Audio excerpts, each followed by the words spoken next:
ABC News and George Stephanopoulos just settled a lawsuit with Trump by agreeing to pay $15 million.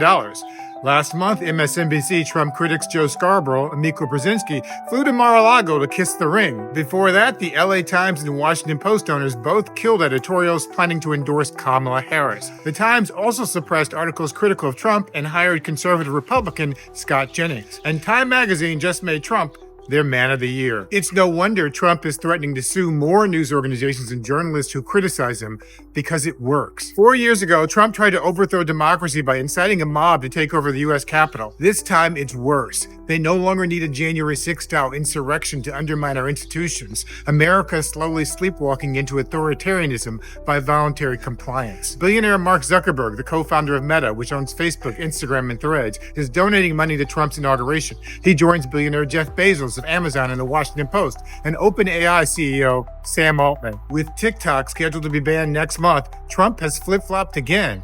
4 years ago, when he was president, Trump said, "We may be banning TikTok." But today, just months after meeting with billionaire TikTok investor Jeff Yass, Trump announced, I have a warm spot in my heart for TikTok because I won youth by 34 points. He did not win youth by 34 points. And we haven't even begun to process the impact of billionaire Elon Musk, who bought Twitter X for $44 billion and then used the platform, along with $260 million of his own money, to elect Trump.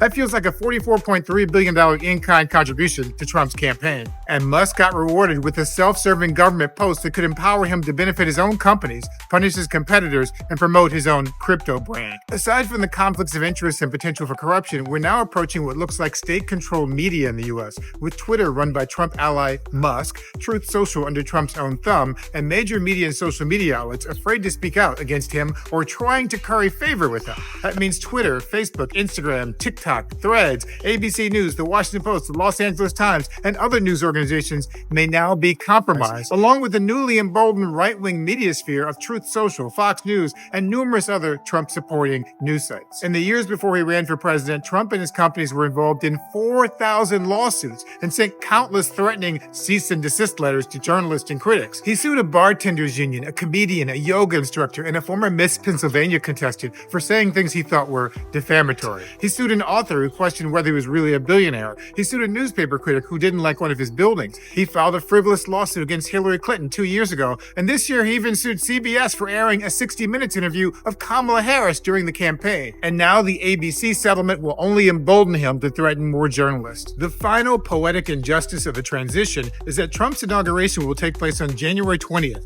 on Martin Luther King Day. For those who are telling me to keep my mouth shut, I can't do that, Dr. King warned in a speech in 1967 at an Atlanta YMCA. Cowardice asks the question, is it safe?